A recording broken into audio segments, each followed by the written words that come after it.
پوری محفل پہ چادر تنی نور کی، نور پھیلا ہوا آج کی رات ہے، چاندنی میں ڈوبے ہوئے دو جہاں، کون جلوہ نما آج کی رات ہے۔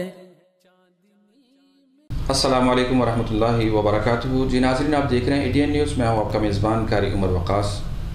فضیلت رمضان اور کرونا وائرس، اس کی لمحہ بلمحہ رپورٹنگ، تبصرے، تجزیے، مختلف علماء اور اساتذہ کی رائے، تجزیہ نگاروں کے تمام موقف آپ کے سامنے ATN نیوز کی سکرین پر وقتاً فوقتاً لائے جا رہے ہیں۔ آج میرے ساتھ موجود ہیں جمعیت علماء اسلام سیالکوٹ کے جنرل سیکرٹری حافظ طیب زاہد حافظہ اللہ، ان کو خوش آمدید کہتا ہوں، اور ان کے ساتھ میرے ساتھ جیت عالم دین، معروف مذہبی شخصیت رانا خلیق پسروری، نائب ناظم اعلیٰ پاکستان، مرکزی جمعیت اہل حدیث پاکستان موجود ہیں۔ آئیے آج ہم ان سے اپنی گفتگو کا آغاز جو ہے وہ اس سوال سے کریں گے کہ وزیر اعظم عمران خان پاکستان نے اپنی الیکشن کمپین میں ایک سوال عوام کے نام چھوڑا تھا کہ دو پاکستان نہیں، ایک پاکستان، مطلب دو قانون نہیں، ایک قانون سب کے لیے۔ آج لاک ڈاؤن کے دوران علماء کرام، مساجد، مدارس، مذہبی طبقہ اور کاروباری شخصیت، تاجر برادری اور مذہبی طبقوں کے اندر مختلف مکاتبہ فکر کے ساتھ کیا ایک ہی انداز جو ہے وہ اختیار کیا گیا ہے یا کہ اس کے اندر فرق ہے؟ جی شیخ۔ بسم اللہ الرحمن الرحیم۔ موجودہ صورتحال میں رمضان مبارک کا جو مہینہ گزر رہا ہے، اللہ تعالیٰ ہمیں اس کے تقدس اور احترام کرنے کی توفیق نصیب فرمائے، آمین، اور اور اس کی برکات کو سمیٹنے کی ہم سب کو توفیق نصیب فرمائے۔ لاک ڈاؤن کے حوالے سے جو آپ نے سوال اٹھایا ہے کہ ہمارے وزیر اعظم صاحب نے کہا تھا کہ دو پاکستان نہیں، ایک پاکستان، تو یہ اس کے بالکل برعکس ہے۔ دیکھنے میں یہی نظر آ رہا ہے کہ پاکستان میں ایک قانون نہیں، دو طرح کے قانون چل رہے ہیں۔ غریب کے لیے الگ ہے اور جو VIP لوگ ہیں ان کے لیے الگ ہے۔ دیکھا جائے تو جتنے بھی ملٹی نیشنل کمپنیوں سے منسلک ادارے ہیں، جن میں بینکس بھی آتے ہیں، پھر یہ ٹیلی فون کے حوالے سے جتنی کمپنیز ہیں ان کے دفاتر آتے ہیں، پھر جتنی بھی ملٹی نیشنل کمپنیوں کی جو پروڈکٹس ہیں ان کو سیل کرنے کی جتنی دکانیں ہیں، جتنی بھی ان کی فرنچائزیں ہیں، برانچز ہیں، وہ تو سب اوپن ہیں۔ لیکن ایک غریب آدمی جو پاکستان میں ایک بڑی غربت والی زندگی بسر کر رہا ہے، اگر وہ اپنی دکان کھولنا چاہتا ہے تو ہماری انتظامیہ اس کو کھولنے نہیں دیتی۔ ہمیں کہا جاتا ہے کہ جی سوشل ڈسٹینس رکھیں، ماسک پہنیں، یہ کریں وہ کریں۔ جب قانون نافذ کرنے والے لوگوں کو دیکھا جاتا ہے، وہاں کوئی سوشل ڈسٹینس نہ اس کا لحاظ نہیں رکھا جاتا، کوئی ماسک نہیں پہنا جاتا اور کوئی احتیاطی تدابیر وہاں پہ اختیار نہیں ہو رہی۔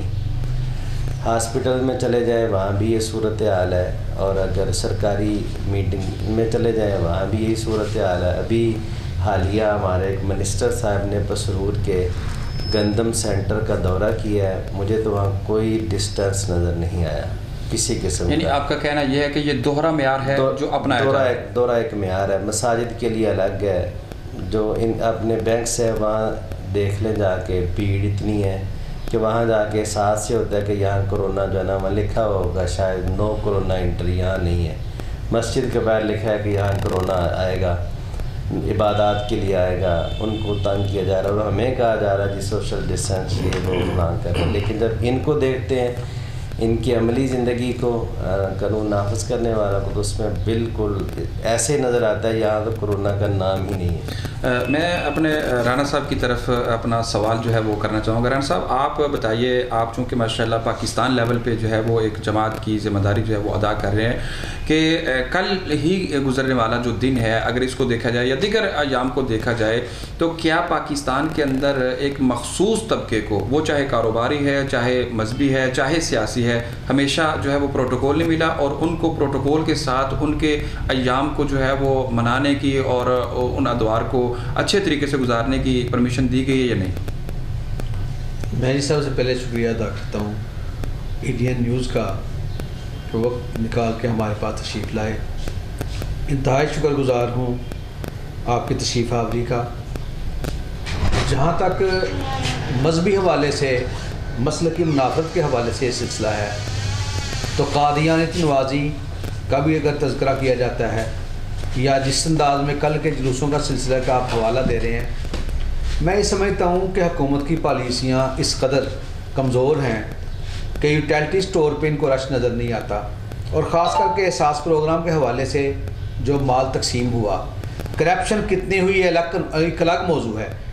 وہ جس طرح تقسیم ہوا, جس طرح ذلیل اور رسوا کیا گیا, جس طرح لائنوں میں دھکے دے کے ڈنڈا بردار لوگوں نے ان پر تشدد کیا, ان کی رسپیکٹ کا بھی خیال نہیں کیا گیا, بزرگوں کی عزت کا احساس نہیں کیا, اور کہا گیا کہ یہ اسی کو ملے گا جو مستحق ہوگا. مستحق لوگوں کو لائنوں میں لگا کے جس طرح دھکے پڑے ہیں, جس طرح ذلیل کیا گیا ہے, وہاں قانون کہاں نظر آیا. اور پھر خود ان کے اپنے اجلاس آپ دیکھ لیں, جو وزیر اعظم ہاؤس میں اجلاس ہوتے ہیں, ان اجلاسوں کو آپ دیکھ لیں کہ ان کا فاصلہ کتنا ہے, ماسک کتنوں نے پہنے ہوئے ہیں. خود حضرت جو ہمارے وزیر اعظم صاحب ہیں ان کے انداز کو آپ دیکھ لیں. میں یہ سمجھتا ہوں کہ بڑی خوبصورت بات کی ایک ہمارے ساتھی نے, اور یقیناً آپ نے بھی اس کا اشارہ دیا کہ حقیقت میں کرونا ایک بہانہ ہے اور مسلمان یا اسلام یہ ایک نشانہ ہے کہ ان کو اپنے اداروں میں تو رش نظر نہیں آتا. مساجد کے حوالے سے اس کا جو سلسلہ ہوا, اور مساجد پہ باوجود اس سے کہ ہم عمل کر رہے ہیں, ہم حکومتی ہدایات پہ عمل کر رہے ہیں, جو بزرگوں نے سلسلے فارمولے طے کیے ان پہ عمل کر رہے ہیں. ہمارے وزیر جو ہمارے دفاع کے یہ کون سے ہیں, وزیر داخلہ کہہ رہے ہیں کہ جی یہ فرض کفایہ ہے, فرض عین نہیں ہے عید کا پڑھنا, اور پھر 2-4 بندے بھی عید پڑھ لیں تو ہو جائے گی. ایک بندہ بھی محلے سے آ جائے تو یہ کوئی جنازے کی نماز ہے کہ عید کا رسول اللہ صلی اللہ علیہ وسلم نے ارشاد فرمایا کہ گھر میں کوئی نہ رہے. آقا علیہ السلام نے یہاں تک ارشاد فرمایا کہ جو عورت بیمار ہے یوم مخصوصہ کے لیے وہ عورت سائڈ پہ ہو کے بیٹھ جائے, دعا میں شامل ہو. اور اس دن اہم ترین یوم الجائزہ والی جو بات ہے وہ دعا ہے, اور دعا عبادت کا مغز ہے. تو یہ اصل میں اسلامی روایات سے, اسلامی اقدار سے ہمیں ہٹانے کی کوشش کر رہے ہیں. آپ کیا سمجھتے ہیں کہ یہ کورونا کی وبا زیادہ ہے یا کہ افواہ زیادہ ہے؟ اس میں افواہ زیادہ ہے. دیکھا پاکستان کی آبادی 22-23 کروڑ کی اگر بات کرتے ہیں, اللہ نہ کرے یہ بیماری پھیلے, میں کہتا کہ بالکل ہے ہی نہیں, سرے سے اس کا وجود ہی نہیں. وجود ہے مگر پاکستان, اللہ کا فضل ہے کہ پاکستان اسلام کے نام پہ مارز وجود میں آیا ہے. یہاں دیکھنے سے, تلاش کرنے سے بڑی مشکل یہ بیماری نظر آتی ہے. اور اکثر ایسا ہوا ہے کہ کوئی ٹیسٹ کروانے کے لیے گیا ہے تو خاص کر کے شوکت خانہ کی لیبارٹری نے اس کا مثبت دے دیا ہے, پازیٹیو دے دیا. پرائیویٹ نے بے شمار لیبارٹریوں کے پاس گئے ہیں, انہوں نے اس کو نیگیٹو کلیئر کر دیا. اچھا, یہاں پہ بڑی آپ نے امپورٹنٹ جو ہے نا وہ بات کر دی ہے, یہ میں اس سوال کی طرف آنے ہی والا تھا.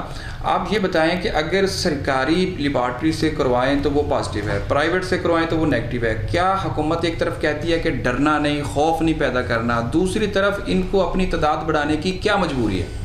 یہ تعداد بڑھانے کی جو مجبوری ہے وہ آپ کے اور ہمارے سامنے NGO سے تعاون حاصل کرنا, پاکستانیوں کو دینا کہ نہیں دینا, اور احساس پروگرام کے حوالے سے جو انہوں نے دیا وہ بھی سب کے سامنے ہے, کتنوں کو دیا ہے. اور پھر اس میں بھی سب کہ اگر 12,000 کی رقم ہے تو 6,000 تو پہلے وہ تھا جو پہلے مل رہا تھا, اب اس میں اگر 6,000 ایڈ کیا ہے تو وہ بھی تقسیم کرنے والوں نے کتنا کھایا, اس میں سے کس نے کھایا ہے. اور وہ صاف سامنے نظر آیا کہ 1,000 روپیہ رکھ لیا, یہ ہمارے سروس چارجز ہیں. اچھا یہاں پر میں ایک یہاں پر آپ کی معرفت سے یہ بات پوچھنا چاہوں گا، بلکہ اپنے ناظرین کو جو ہے نا وہ دکھانا چاہوں گا کہ جو کام گورنمنٹ کے تھے، گورنمنٹ کے کہ لوگوں کی فلاح کرے، بہبود کرے، مشکل گھڑی میں ان کی معاونت کرے، احساس سے ہٹ کے بھی ان کا احساس کرے کہ جو لوگ مستحق نہیں ہیں، جو سفید پوش طبقہ ہے، ان کی بھی وکالت کرے، لیکن اس دوران بہت ساری NGOs جو ہیں، مخیر حضرات جو ہیں، وہ سامنے آئے کہ انہوں نے وہ کام کیا جو گورنمنٹ کا کام تھا. اور یہاں پر بھی سوال کے اندر ایک سوال ہے کہ گورنمنٹ نے ان کو بھی بانڈ کرنے کی کوشش کی، ان پر ایلیگیشن لگایا، ان کو پابند کیا کہ آپ وہ فنڈ، وہ تعاون ہمیں دیں، ہم جو ہے وہ آگے پہنچائیں گے. آپ اس بارے میں کیا کہنا چاہیں گے؟ میں سمجھتا ہوں یہ بے ضابطگیاں جو ان کی ثابت ہوئی ہیں، جو واضح ہوئی ہیں، عوام کا اعتماد توڑ چکا. عوام نے ان کی بات پہ لبیک نہیں کہا، عوام نے ان کے ساتھ اعانت نہیں کی، اور یہی وجہ ہے کہ لوگوں نے مساجد کے ذریعے، مدارس کے ذریعے، دینی طبقے کے ذریعے گھر گھر اس بات کو، اس ضرورت کو پہنچایا ہے، اور اللہ کا شکر ادا کرتے ہیں کہ اس میں کوئی کرپشن نہیں ہوئی اور ضرورت سے زائد لوگوں کے گھروں پہنچا ہے. اور یہی وجہ کہ الحمدللہ رب العالمین رمضان کی برکات کو سمیٹتے ہوئے لوگوں نے احساس کیا ہے اس چیز کا کہ اللہ جس طرح ہم اپنے لیے سوچتے ہیں، اپنے مسلمانوں کے لیے سوچیں، گو کہ یہ سلسلہ رمضان سے پہلے ہو چکا تھا، مگر رمضان میں لوگوں نے پہلے سے بھی بڑھ چڑھ کر اپنے بھائیوں کی خدمت کی ہے. اور یہی وجہ اللہ کا شکر ہے کہ وہ آواز بھوک کی، پیاس کی اس انداز میں نہیں نکلی. اگر حکومت کے اوپر ہوتی تو آج تک پتہ نہیں کتنی ڈکیٹیاں، کتنی چوریاں واضح ہو چکی ہوتی. لیکن شیخ میں آپ کی طرف آنا چاہوں گا. صاحب آپ اس بات کی طرف ناظرین کو ذرا تھوڑا سا کیا کہتے ہیں اویئرنیس دیں کہ ایک طرف کہتے ہیں کہ لوگ سفید پوش ہیں، گھروں میں فاقہ کشی ہے، لوگوں کے کاروبار بند ہیں، بزنس بند ہیں، لیکن 2 دن کے لیے لاک ڈاؤن کو اوپن کیا گیا تو بازاروں کا جو رش دیکھنے کو ملا تو وہ ایسی تھا جیسے کہ وہ قیامت کا منظر ہے، آج ہی سب کچھ ملے گا، کل کچھ نہیں ملے گا. آپ کیا کہنا چاہتے ہیں اس بارے میں؟ اس حوالے سے میں جو سمجھا وہ یہ ہے کہ یہ جو کرونا کے حوالے سے عوام کے اندر بے احتیاطی پائی جا رہی ہے، یہ حکومتی جو ادارے ہیں نا جی، جن میں محکمہ صحت شامل ہے یا دوسرے جنہوں نے اس کو کنٹرول کرنا تھا، ان کی کہہ لیں کہ ایک مضحکہ خیزی ہے. انہوں نے اس کو اس انداز سے عوام کے سامنے پیش کیا کہ عوام نے اس کو مذاق سمجھ لیا. جیسے ابھی بات ہوئی ٹیسٹ کے حوالے سے، گورنمنٹ لیبارٹری میں ٹیسٹ ہوتا ہے تو پازیٹیو آتا ہے، پرائیویٹ میں ہوتا ہے تو نیگیٹو آتا ہے. لوگوں نے اس کو مذاق سمجھ لیا کہ یہ مذاق ہے. پھر اس قصے سب سے بڑی بات، جتنے لوگوں کو گورنمنٹ نے اپنے سینٹر میں کوارنٹائن کیا، چاہے وہ ہاسپٹل ہیں یا وہ بنائے گئے ہیں، وہاں جا کے آپ مریضوں کی صورتحال دیکھ لیں. وہاں تو کرکٹ بھی کھیلا جا رہا ہے، وہاں تو مطلب اس سے کرکٹ سے ہٹ کے لوگوں کے پاس ویڈیو موجود ہیں سوشل میڈیا پہ کہ وہاں ان کو کیسے رکھا گیا ہے، کتنا وہاں ڈسٹنس تھا، یا ان کی خوراک کا کتنا، یا ان کو ادویات کتنی دی گئی، ان کی کیئر کتنی کی گئی، یا ان کے پاس کتنے ڈاکٹرز رات ان کو چیک اپ کے لیے گئے. اب ان ساری چیزوں کو دیکھ کے عوام نے خود تعین کر لیا کہ یہ ایک ڈرامہ ہے. اس لیے یہ جو یکدم رش کا آنا اور بے احتیاطی کا ہونا یہ عوام کا قصور نہیں، وہ تو بولی والی ہے. اس نے شروع میں ہمارے سمیت ہم نے سمجھا کہ باقی ایک وبا ہے، اس سے بچنا چاہیے. ہم نے لوگوں کو بھی کہا اور آج بھی ہم کہہ رہے ہیں، یعنی علماء نے اپنی سادگی کا جو ہے نا وہ ثبوت دیا. اس میں دیکھیں جی ایکسپو سینٹر لاہور، اس کے حوالے سے چشم کشاد رپورٹ کہ 90 کروڑ روپیہ خرچہ ہوا اس پہ. 1 لاکھ سے اباب ایک بیڈ جو ہے اس کا جو ہے نا وہ اس کی لاگت 9 لاکھ روپے ایک بیڈ پہ، ایک بیڈ کی ضروریات کے لیے 9 لاکھ روپے، 90 کروڑ روپیہ 1000 کا وہ ایکسپو سینٹر میں سلسلہ کیا گیا. اور اس پہ یہ بات حیران کن ہے کہ سوائے صفائی کرنے والوں کے کوئی دوسرا موجود، وہ صفائی بھی وہ جو اپنی مرضی سے کرتے ہیں، نہ ڈاکٹر نظر آ رہے ہیں وہاں پہ، نہ خوراک کا انتظام ہے. یہ سارے کا سارا واش روم بھی نہیں ہے، اور واش روم بھی بہت فاصلے پہ 2 کلومیٹر. یہ ساری تزلیل. اور ایک بات کہی تھی ایک بڑے سیانے نے، اس نے کہا تھا کہ پاکستانی قوم ایسی ہے، اس پہ قیامت گزر جائے یہ مذاق سمجھ لیتے ہیں، اور اگر کوئی مذاق کر دے تو یہ قیامت گزار دیتے ہیں. اس مذاق کو انہوں نے قیامت بنا کے پیش کیا ہے. اور جو آپ نے بات کی نا افواہ والی، حقیقت یہی ہے کہ حقیقت ہے مگر بہت کثرت سے اسے ہم افواہ کی شبہات میں دیں گے. لیکن یہاں پہ ایک بڑا اہم سوال میں آپ سے کرنا چاہوں گا دونوں معزز علماء کرام سے کہ جو احساس پروگرام کا نام دیا گیا، احساس کے ساتھ ایک ٹائیگر فورس کا قیام عمل میں لایا گیا. ہمارے ذرائع کے مطابق، بلکہ اس کے اوپر بہت زیادہ ریسرچ بھی ہو چکی ہے کہ ٹائیگر فورس کے اندر ان نوجوانوں کو شامل کیا گیا کہ جن کا تعلق ڈائریکٹ اور انڈائریکٹ قادیانیوں کے ساتھ ہے، اور وہ قادیانیوں کی تبلیغ کرتے ہوئے پکڑے گئے، ان کا جو مواد ہے وہ بھی سامنے آیا، وہ اپنا تبلیغی پرچار کر رہے ہیں. آپ کیا سمجھتے ہیں اس حوالے سے؟ دیکھیں اس حوالے سے اگر کوئی ایسا پرچار ہوا ہے، وہ کچھ لوگوں نے تو کیا ہوگا، مگر کثرت سے ایسی افواہیں نہیں ملی، ایسی باتیں نہیں ملی. ان کے بدتمیزی کے حوالے سے قصے تو سنے جا سکتے ہیں، مگر یہ تبلیغ اور تنشیر کے حوالے سے اتفاق کے ساتھ بات کو اتنا پھیلا ہوا میں نے محسوس نہیں کیا. اسلام آباد میں ان کا مرکز قائم ہے. میں یہ عرض کر رہا ہوں کہ اس حوالے سے آپ کی معلومات ہیں، میری معلومات نہیں ہیں. ٹھیک ہے، آپ اس حوالے سے کیا کہنا چاہیں گے؟ ٹائیگر فورس کے حوالے سے سب سے اس کے نام سے لے کے اس کے عمل تک. نام پر تو میں بات نہیں کروں گا کیونکہ وہ بڑی ایک عجیب سی صورتحال ہے. اس پر ظاہر ہمارے نوجوان پاکستانی اس میں شامل ہیں، وہ ناراض ہوں گے. اصل میں ٹائیگر فورس سے پہلے ہمارے قائد محترم مولانا فضل الرحمان صاحب نے انصار الاسلام کے تقریباً 40,000 کے قریب ہم نے اپنے رضاکاران کو بطور ہمدردی کے پیش کیا تھا کہ آپ ان کو خدمت کے لیے قبول کر لیں. ان کو تو قبول نہیں کیا گیا، اور اپنی ٹائیگر فورس کو جو پی ٹی آئی کے نوجوان ہیں ان کو شامل کیا گیا. نہیں، پی ٹی آئی کے علاوہ بھی دوسری تنظیموں کے لوگ بھی شامل کیے گئے. جس طرح ہمیں آپ نے بات کہی قادیانیوں کے حوالے سے، واقعتاً یہ تشویش پائی جا رہی ہے. اس پر مولانا اللہ وسایہ صاحب اور مولانا اسماعیل صاحب شجاع آبادی جو ختم نبوت کے پلیٹ فارم سے کام کر رہے ہیں، میں نے ان کی سنی ہے یہ ایک سٹیٹمنٹ کہ وہ اس حوالے سے قادیانیوں کو اس میں شامل پروموٹ کر رہے ہیں اور ان کو موقع دے رہے ہیں.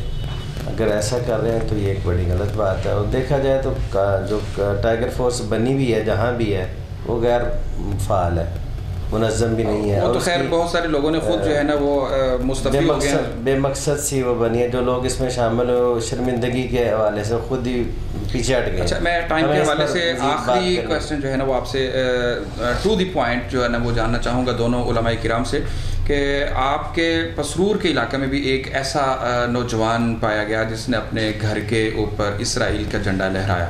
اسلام آباد کے اندر ایک شخص کو دیکھا گیا کہ جو دارالخلافہ کے اندر پورا ایک کیمپ لگا کے بیٹھا ہوا ہے اور ریاست خلاف وہ ایک جو ہے نا وہ بات کرنا چاہ رہا ہے، اور وہ سپورٹر بھی حاکم وقت کی جو کہہ لیں پارٹی ہے اس کا ہے. آپ اس حوالے سے کیا کہیں گے کہ ان لوگوں کو کیسے پروموٹ کیا جا رہا ہے؟ یہ اصل میں پاکستان میں نا اسرائیل کی این جی اوز وہ کام کر رہی ہیں. وہ جو اسلام آباد والا ہے وہ بھی ایک این جی او سے منسلک ہے، اور یہ جو ہمارے شہر میں نکلا ہے اس کے بارے میں بھی یہی سننے میں آ رہا ہے کہ اس نے بھی ایک اسکول بنایا ہوا کسی این جی او ووکیشنل اسکول جو ہے اس نے اکیڈمی کے نام سے نا، ظاہر این جی اوز کو تعاون کرتی ہیں.